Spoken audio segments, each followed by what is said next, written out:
Welcome to exam warriors. प्रिय दोस्तों, आज मैं उन सभी प्रश्नों को कराऊंगा जो आज से जितने भी करंट अफेयर से संबंधित महत्वपूर्ण प्रश्न बनते हैं, उन सभी प्रश्नों को आप लोगों के साथ विस्तार से चर्चा करेंगे।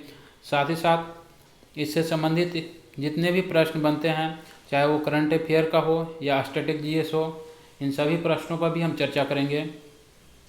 तो आप लोग इस वीडियो को शुरू से अंत तक ज़रूर देखें।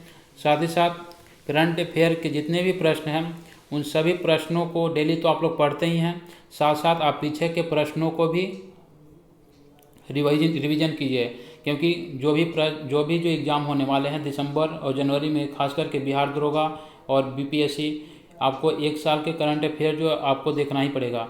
तो आज इस साल का जितने भी करंट अफेयर जनवरी से लेकर के अभी अक्टूबर तक हुए हैं, उन सभी करंट अफेयर को रिवीजन करें। साथ ही साथ मैं जैसे ही अभी अक्टूबर का जो है करंट अफेयर पूरे महीने का कराया हूँ, उसी तरह से जो है मैं पिछले महीने मार्च, अप्रैल, मई, जून, ये सभी महीने का करंट अफेयर भी आप लोगों के साथ विस्तार से चर्चा करेंगे। तो आप लोग इस वीडियो को शुरू से अंत तक देखें। साथ ही साथ एक चीज़ और करना है कि आप लोग इस वीडियो को लाइक ज़रूर करें, क्योंकि आप लोगों को अलग से कुछ मांगा नहीं जाता है, इसलिए आप लोग लाइक करने के लिए अलग से आपको समय नहीं देना पड़ता है या अलग से कुछ खर्च नहीं पड़ते हैं, इसलिए आप इस वीडियो को लाइक ज़रूर करें। तो आइए देखते हैं प्रश्नों की ओर। पहला प्रश्न,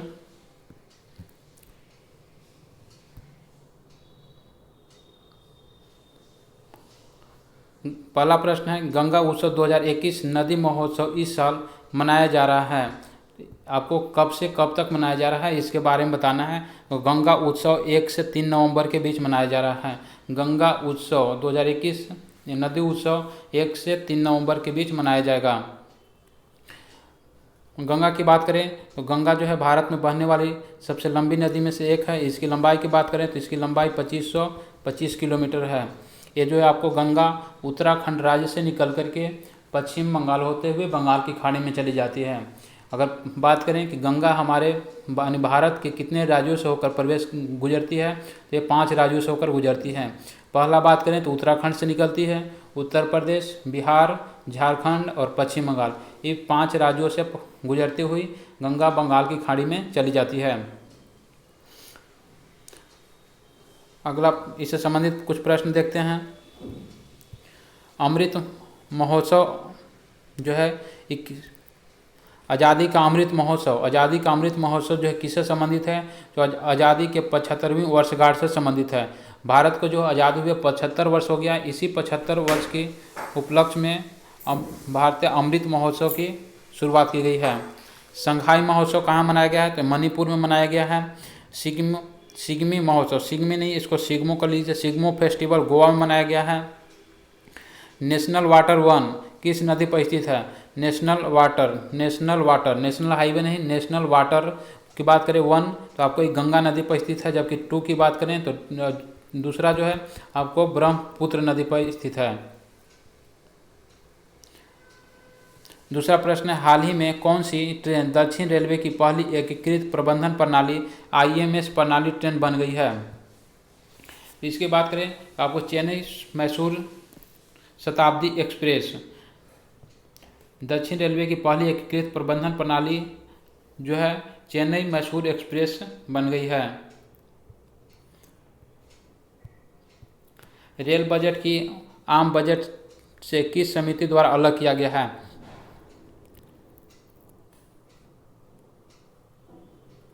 तो आपको एकवर्थ कमेटी, इसकी बात करें तो इसकी जो है एकवर्थ कमेटी 1924-25 में जो ये समिति आया था। एक समय ऐसा था कि रेल बजट को आम बजट से अलग किया गया था। वो किस कमेटी के द्वारा किया गया था? एकवर्थ कमेटी के द्वारा किया गया था। लेकिन पुनः इसको वर्तमान में रेल बजट को आम बजट में मिला दिया गया। Life time express first hospital train means विश्व में प्रथम हॉस्पिटल ट्रेन कहीं चलाई गई है तो भारत में चलाई गई है। उस प्रथम हॉस्पिटल ट्रेन का नाम रखा गया था लाइफलाइन एक्सप्रेस। आपसे प्रश्न ऐसे पूछा जाएगा कि विश्व की प्रथम लाइफलाइन ट्रेन जो है किससे संबंधित है? तो ये हॉस्पिटल ट्रेन है जो कि कोविड-19 में इसको चलाया गया था। जयनगर कुर्था रेलवे किन 2 देशों के मध्य जो शुरू की गई है? तो आपको भारत और नेपाल।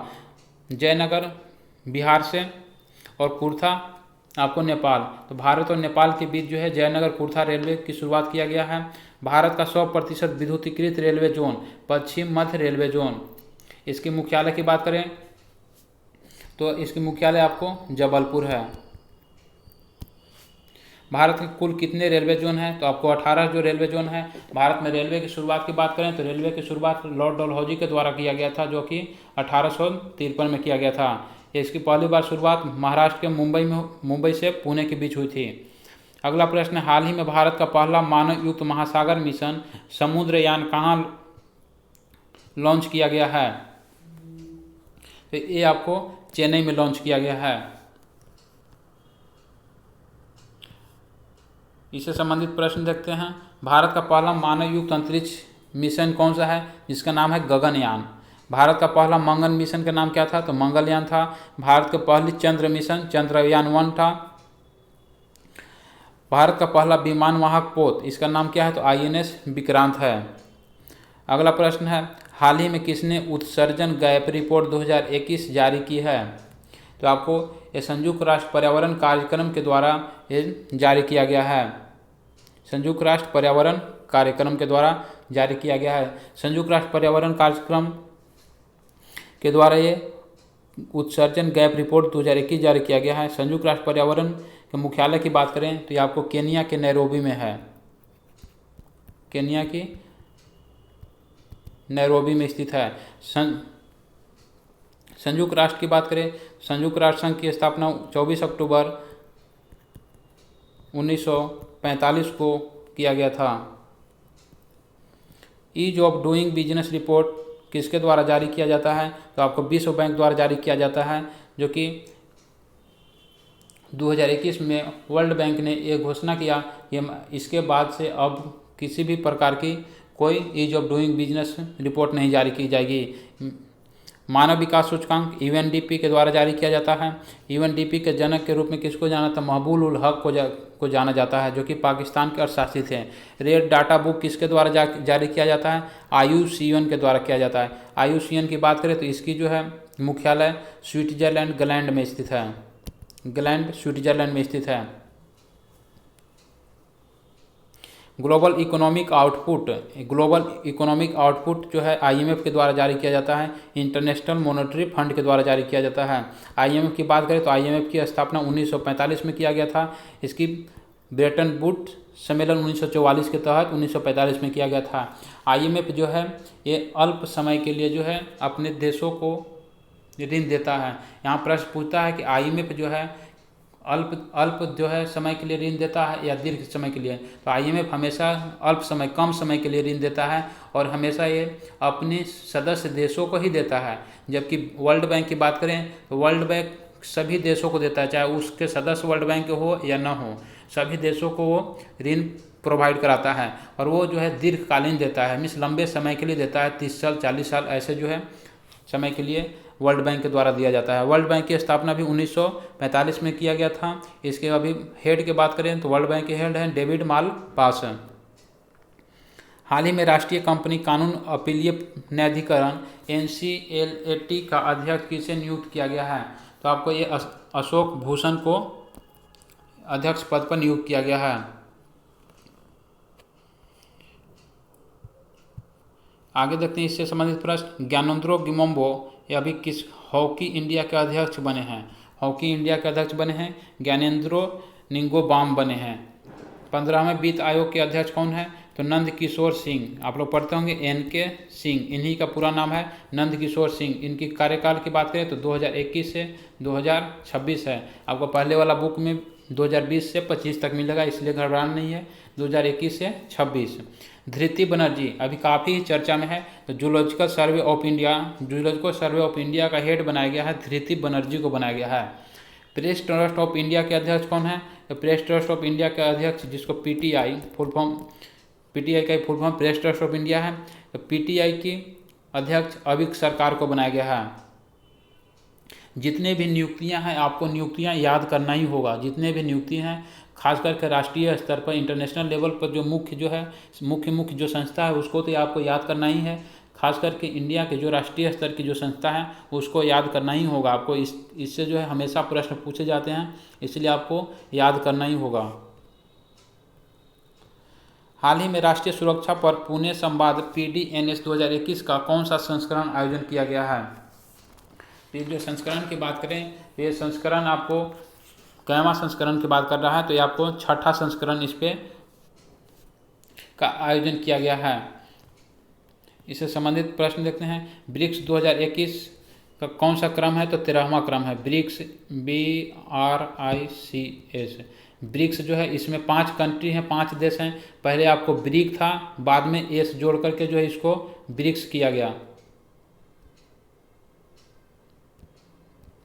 बाद में इसको शुरुआत में ये ब्रिक था, बाद में इसको एस जोड़ के ब्रिक्स किया गया। तो इसमें जो है ब्राज़ील है, रूस है, इंडिया है, चाइना है और साउथ अफ्रीका है। ये 5 कंट्री को मिलाकर के बनाई गई संस्था है जिसका नाम है ब्रिक्स। तो इसका ब्रिक्स का जो है इस बार कैवा संस्करण था? तो आपको 13वां संस्करण था। ब्रिक्स की अध्यक्षता 2021 में भारत के द्वारा ही किया गया है। टोक्यो ओलंपिक 2020 का कौन सा क्रम था? 20 कहिए या 21 कहिए, क्योंकि जो टोक्यो ओलंपिक ये 32वां था। ये 32वां का टोक्यो ओलंपिक का क्रम जो था ये 2020 में आयोजन करना था, लेकिन कोविड के कारण जो है इसको 1 साल का आगे टाल दिया गया था।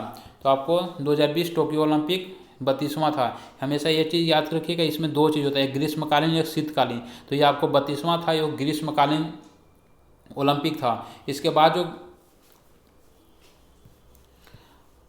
वीर गाथा परियोजना, ठीक है, इसको ब्रैकेट में कीजिए।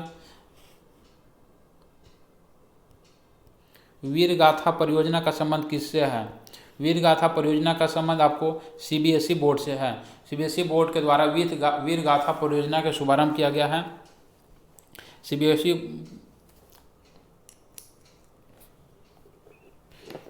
इसकी बात करें फुल फॉर्म की, तो इसकी फुल फॉर्म होती है central board of secondary education. UGC की बात करें तो यूनिवर्सल ग्रांट कमीशन। इसकी स्थापना UGC की स्थापना 1956 में किया गया था। इसके अध्यक्ष अभी धीरेन्द्र पाल सिंह हैं। जबकि UGC के प्रथम अध्यक्ष की बात करें तो प्रथम अध्यक्ष आपको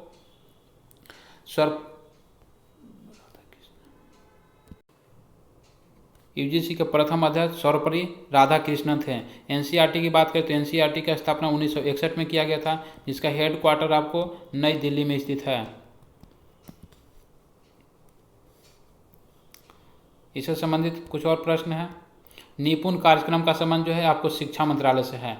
शिक्षा मंत्रालय के द्वारा निपुण कार्यक्रम जो प्रारंभ किया गया है, जिसके तहत बच्चों को अच्छे से निपुण मतलब क्या होता है, उसको अच्छे से अच्छे क्वालिटी अच्छे से अच्छे शिक्षा जो है प्रदान करना है। सार्थक कार्यक्रम का संबंध शिक्षक विद्यार्थियों के समूह को पूर्ण विकास करना था। मीन्स इसमें सार्थक कार्यक्रम के तहत जो है मीन्स इसमें बच्चे को ही नहीं पूर्ण रूप से जो है शिक्षित करना था, बल्कि जो शिक्षक में जो कमियां हैं उसको भी पूरी तरह से उसको ट्रेंड करना था, उसके बारे में कमियों को दूर करना था। पहला विधि आयोग के अध्यक्ष कौन थे? तो लॉर्ड मैकाले थे। विजय सांस्कृतिक महोत्सव कहाँ मनाया गया है? तो आपको पश्चिम बंगाल के कोलकाता में मनाया गया है। अगला प्रश्न, हाल ही में जारी राज्य ऊर्जा दक्षता सूचकांक में कौन सा राज्य शीर्ष स्थान हासिल किया है? ये आपको कर्नाटक के द्वारा किया गया है। राज्य ऊर्जा दक्षता सूचकांक में प्रथम स्थान कर्नाटक है। जबकि राजस्थान की बात करें तो सौर ऊर्जा में प्रथम स्थान राजस्थान का है। हरियाणा की बात करें तो हरियाणा की राजधानी आपको चंडीगढ़। यहाँ की विधानसभा की बात करें तो विधानसभा हरियाणा में 90 है। यहाँ का मुख्यमंत्री मनोहर लाल खट्टर हैं। पंजाब की बात करें तो पंजाब में जो है के मुख्यमंत्री अभी नए मुख्यमंत्री बने हैं, जो कि पंजाब के प्रथम दलित मुख्यमंत्री हैं, जिनका नाम है चरणजीत सिंह चन्नी। कर्नाटक के मुख्यमंत्री की बात करें तो कर्नाटक के मुख्यमंत्री है बसवराज बोमई है। इससे कुछ संबंधित प्रश्न है। सतत विकास लक्ष्य सूचकांक में कौन सा राज्य निम्नतम स्तर पर है? तो सतत विकास लक्ष्य में अंतिम स्थान पर बिहार है। जबकि प्रथम स्थान पर बात करें तो सतत विकास में प्रथम स्थान पर केरल है। ग्लोबल फायर पावर इंडेक्स में भारत का कौन सा स्थान है? तो चौथा है। पहला की बात करें तो अमेरिका, दूसरा जो है रूस, तीसरा चीन, इसके बाद भारत का स्थान चौथा स्थान पे है। अगला प्रश्न, हाल ही में किस राज्य में मुख्यमंत्री धसचारी कल्याण योजना शुरू की गई है। तो धसचारी ये आपको किया गया है उत्तराखंड में किया गया है। उत्तराखंड की बात करें तो यहाँ पे कई सारी योजनाएं चलाई जा रही है। जैसे उत्तराखंड से एक और प्रश्न बनता है कि किस राज्य सरकार ने एक सृष्टि गोस्वामी को उत्तराखंड सरकार द्वारा एक दिन के लिए मुख्यमंत्री बनाया गया था। साथ साथ यहाँ पे क्रिप्टोजेनिक पार्क बनाया गया है। यहाँ पे भी एक उत्तराखंड में एक आपको तपोवन जल विद्युत परियोजना है, जिसमें जो है ऋषि गंगा जो है गंगा में पानी बढ़ जाने के कारण जो है ये आपको क्षतिग्रस्त हो गया था। तो तब एक प्रश्न आपको पूछ सकता है तपोवन जल विद्युत परियोजना कहाँ है, तो आपको उत्तराखंड में स्थित है। जहाँ पे ग्लेशियर फटने से आप लोगों को याद आ रहा होगा, ग्लेशियर फटने से जो है यहाँ पे जो है ये तपोवन जल विद्युत परियोजना पूरी तरह से विध्वंस हो गया था। हिमाचल प्रदेश की बात करें तो यहाँ के मुख्यमंत्री जयराम ठाकुर हैं। उत्तर प्रदेश के मुख्यमंत्री योगी आदित्यनाथ और राज्यपाल आनंदीबाई पटेल है। और उत्तर प्रदेश की बात करें तो यहाँ विधानसभा सीटों की संख्या 403, लोकसभा सीटों की संख्या 80, राज्यसभा सीटों की संख्या 31, विधान परिषद सीटों की संख्या 99 है। ये सब चीज़ को ध्यान रखिएगा क्योंकि अभी 2022 में उत्तर प्रदेश में विधानसभा चुनाव होने वाले हैं। बिहार की बात करें तो बिहार में लोकसभा सीटों की संख्या 40 है, जबकि यहाँ की विधानसभा सीटों की संख्या 243 है। राज्यसभा की बात करें तो 16 और विधान परिषद की बात करें तो 75 विधान परिषद की संख्या है। बिहार में वर्तमान मुख्यमंत्री यहाँ पे नीतीश कुमार हैं तथा राज्यपाल की बात करें तो फागू चौहान हैं। शिक्षा आपके द्वार योजना किस राज्य सरकार द्वारा चलाई गई है, तो अभी तमिलनाडु सरकार के द्वारा चलाई जा रही है। तमिलनाडु की बात करें तो यहाँ के मुख्यमंत्री MK स्टालिन हैं, जो कि अभी हाल ही में चुने गए हैं। इनकी पार्टी की बात करें तो DMK पार्टी है, जिसकी फुल फॉर्म की बात करें तो द्रविड़ मुनेत्र कळगम है। जिसकी अगर चुनाव चिन्ह बात किया जाए तो इनके चुनाव चिन्ह हैं उगता हुआ सूर्य। लिपुलेख दर्रा कहाँ है, तो उत्तराखंड में स्थित है। रामगंगा नेशनल पार्क कहाँ स्थित है, आपको उत्तराखंड में स्थित है। अंतिम प्रश्न है प्रतिवर्ष राष्ट्रीय एकता दिवस कब मनाया जाता है, तो राष्ट्रीय एकता दिवस सरदार वल्लभ भाई पटेल की जयंती पर मनाई जाती है, जो कि 31 अक्टूबर है। आपको याद होगा कि इसी 31 अक्टूबर को केंद्र शासित प्रदेश जम्मू कश्मीर और लद्दाख को पुनर्गठन किया गया था। लद्दाख और जम्मू कश्मीर को पुनर्गठन कब किया गया था, 31 अक्टूबर 2019 को किया गया था। सरदार पटेल से संबंधित बात करें तो सरदार पटेल को भारत का बिस्मार्क के रूप में भी जाना जाता था। सरदार पटेल ने भारत की आज़ादी के बाद उन्होंने भारत में जितने भी देशी रियासत थे सभी देशी रियासतों को एक में शामिल करने में बहुत बड़ी भूमिका निभाई। इनका सहयोगी थे जिनका नाम था BP मेनन। तो सरदार पटेल और BP मेनन जो है भारतीय रियासतों को मिलाने में सबसे अहम भूमिका निभाई थी। साथ साथ अगर सरदार पटेल की बात करें तो विश्व में सबसे ऊंची प्रतिमा जो है सरदार पटेल के ही मूर्ति के रूप में बनाई गई है, जो आपको गुजरात के केवड़िया में स्थित है। जिसकी ऊंचाई की बात करें तो 182 मीटर है। आपको L&T कंपनी के द्वारा बनाया गया है। इस मूर्ति के वास्तुकार राम सुतार थे। अभी एक और प्रश्न पूछा हाल ही में पूछा गया है, ये जो सरदार पटेल की मूर्ति जो बनाई गई है केवड़िया गुजरात में, वह किस द्वीप पर स्थित है, तो आपको साधु बेट द्वीप पर स्थित है। इसको ध्यान में रखिएगा, साधु बेट द्वीप पर स्थित है जो गुजरात के केवड़िया में है। तो ये थे दोस्तों आज के 10 महत्वपूर्ण प्रश्न जो हमें अच्छा लगा। सबसे अच्छे से अच्छे कुछ प्रश्नों को मैंने सेलेक्ट किया, वो प्रश्न आप लोगों के सामने रखा। तो आप लोग इसका रिस्पॉन्स जरूर करें कि ये प्रश्न कैसे थे, चाहे क्योंकि आप लोग अब इतने नवयुवक नहीं है कि आप लोग को पता नहीं चलता है कौन प्रश्न क्या है नहीं है। आप लोग सेट प्रैक्टिस करते होंगे, चाहे बिहार दरोगा हो चाहे BPSC हो, तो आप वहाँ से पता चलता हो कि आप लोग के करेंट अफेयर में कैसे प्रश्न पूछे जा रहे हैं। जो भी स्टैटिक्स GS अभी पूछे जा रहे हैं एग्जाम में, वो करेंट से रिलेटेड पूछे जा रहे हैं। जो भी घटना करेंट से संबंधित होती है उसी से संबंधित से जोड़ करके जो स्टैटिक्स GS भी पूछा जाता है। इसलिए आपको करेंट के साथ साथ स्टैटिक्स GS भी होना बहुत ही ज़रूरी है। तो देखते हैं अंतिम प्रश्न जो पिछले यहाँ से एक प्रश्न है। और पराक्रम दिवस जो है 23 जनवरी को मनाया जाता है, जो कि भारत सरकार द्वारा 23 जनवरी 2021 को घोषणा किया गया कि भारत सरकार प्रत्येक वर्ष 23 जनवरी को सुभाष चंद्र बोस के जन्म दिवस को पराक्रम दिवस के रूप में मनाएगी। पटेल को सरदार की उपाधि कब दिया गया था, बरदौली सत्याग्रह में दिया गया था। बरदौली सत्याग्रह 1928 में हुआ था। पिछले लास्ट वीडियो का प्रश्न है, हाल ही में किसने भारत के सबसे बड़े हरित हाइड्रोजन बनाने वाले संयंत्र की घोषणा की है? तो आपको गेल इंडिया लिमिटेड के द्वारा किया गया है। गेल इंडिया लिमिटेड की बात करें तो आपको GAIL, gas authority of India limited, इसका फुल फॉर्म होता है gas authority of India limited. ठीक है, तो ये दोस्तों पिछले वीडियो का प्रश्न था। इसमें जो है आप लोगों ने, बहुत सारे लोगों ने इसका आंसर दिया। उसी तरह से एक और प्रश्न आज के वीडियो का प्रश्न है। ये प्रश्न है, सोशल मीडिया कंपनी फेसबुक ने अपना नाम बदलकर क्या कर लिया है? तो ये आपको 4 जो ऑप्शन है, इसी ऑप्शन में से आपको कमेंट बॉक्स में इसका आंसर देना है। आप लोग इसके बारे में ज़्यादा से ज़्यादा लिख सकते हैं। फेसबुक की स्थापना कब हुआ, कहाँ की कंपनी है, इसके मालिक कौन है, तो इसके बारे में आप कमेंट बॉक्स में लिख सकते हैं। दोस्तों, इस वीडियो को आप लोग शुरू से अंत तक देखा, तो आप जो है इस वीडियो को आप जान सकते हैं कि कैसा लगा आप लोग वीडियो। तो आप लोग ज़रूर बताएं कि ये वीडियो कैसा लगा। साथ साथ अपने दोस्तों के साथ शेयर करें और लाइक ज़रूर करें इस वीडियो को, क्योंकि लाइक करने के लिए आपको अलग से कोई भी चीज़ नहीं मांगा जाता है, कि आप अलग से समय नहीं देना पड़ता है कि आपको लाइक करने के लिए। इसलिए वीडियो को लाइक ज़रूर करें। तो धन्यवाद दोस्तों, फिर हम मिलते हैं अगले वीडियो में।